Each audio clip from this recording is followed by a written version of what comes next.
Durant votre parcours scolaire, vous connaissez les types de textes. Parmi ces types, on a le texte argumentatif. L'objectif de notre leçon, c'est rédiger un sujet à visée argumentative et en le rédigeant d'une manière cohérente et ponctuée. On présente le sujet, on passe à l'élaboration du plan, l'étape de la rédaction, ça vient après, et on termine par une trace écrite. Puisqu'on est dans le module du roman à thèse, le dernier jour d'un condamné de Victor Hugo, on traitera le thème général qui est la peine de mort. Maintenant, je vous présente notre sujet. Certaines personnes luttent pour l'abolition de la peine de mort, d'autres pour son maintien. Laquelle de ces deux positions adoptez-vous?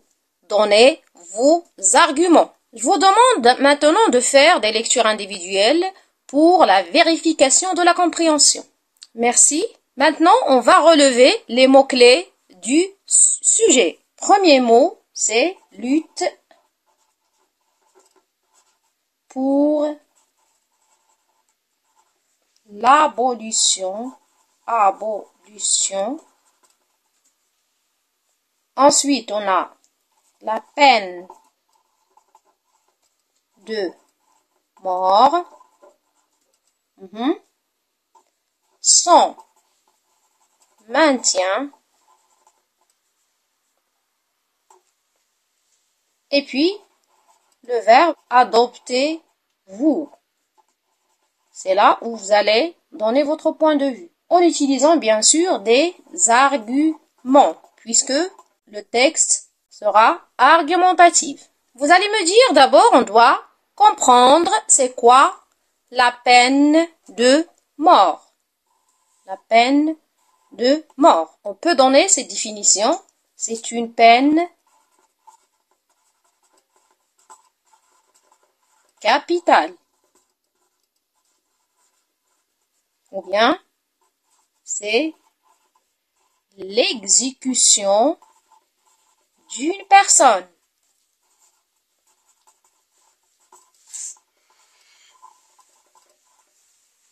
Bien sûr, commettant des crimes.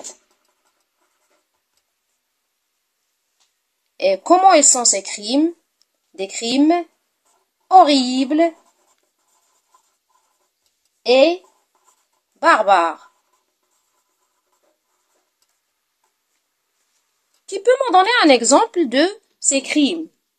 Oui, je vous écoute. Alors oui, quelqu'un qui tue une personne, par exemple, il a tué son père, ou bien sa femme, ou bien ses enfants.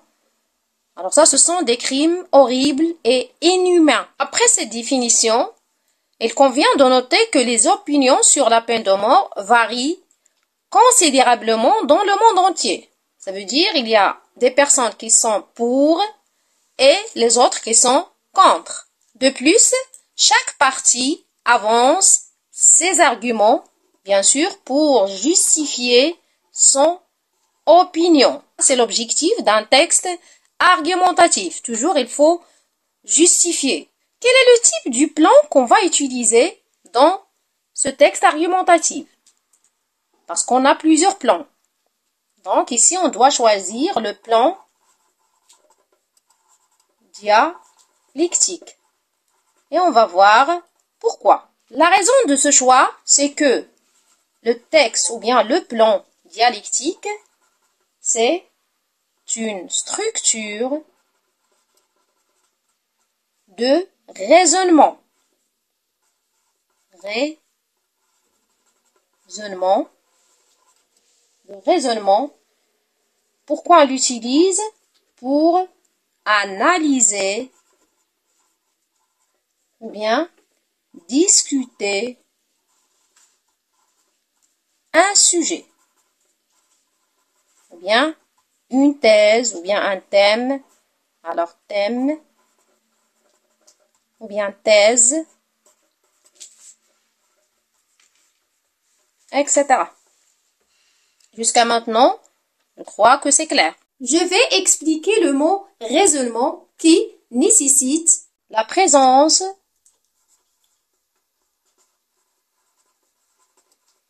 des arguments, soit pour, ça veut dire on est d'accord, ou bien on n'est pas d'accord, c'est contre. Ce qu'on appelle ici, c'est la thèse. Ici, c'est l'antithèse.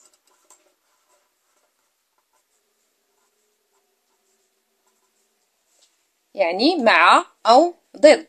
Notre plan est le suivant. On commence par une petite introduction. On va présenter, ou bien présentation du sujet et son contexte. Formuler une problématique. Problématique, ça veut dire une question. Alors la problématique, c'est toujours une question qui invite, bien sûr, à l'analyse dialectique.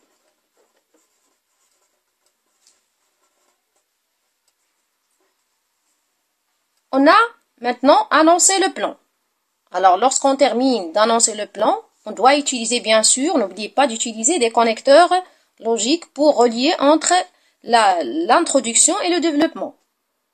Dans le développement, on va présenter d'abord la thèse suivie des arguments.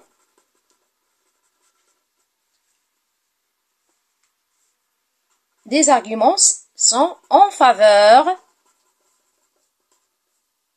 de votre thèse. On peut limiter ces arguments en 3 arguments. C'est suffisant.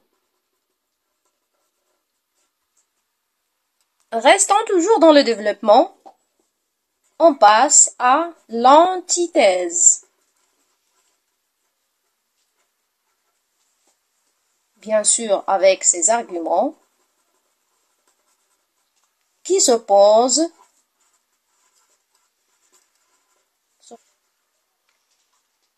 à votre thèse.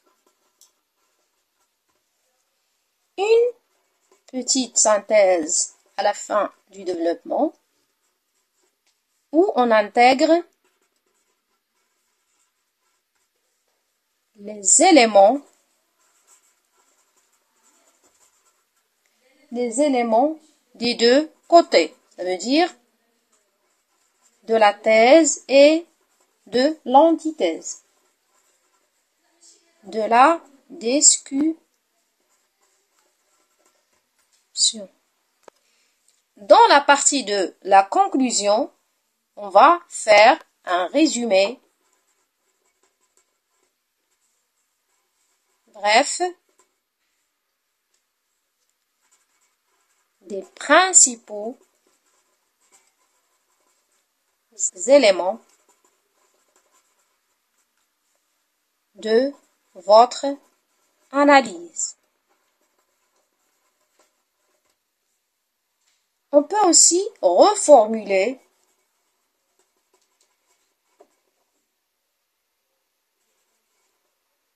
alors vous pouvez reformuler votre position. Bien sûr, à l'aide des arguments et des arguments présentés au début. On peut aussi enrichir notre conclusion par une question ouverte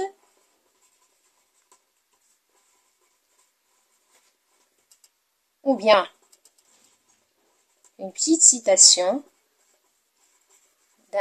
d'une personne très connue. C'est une citation, soit un philosophe, soit un écrivain, ou bien aussi un proverbe.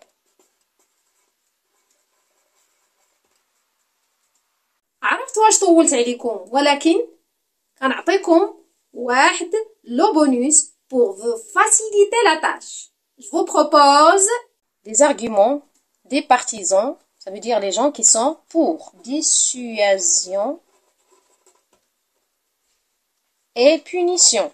C'est une punition de la personne qui fait le crime. On protège aussi, protection de la société.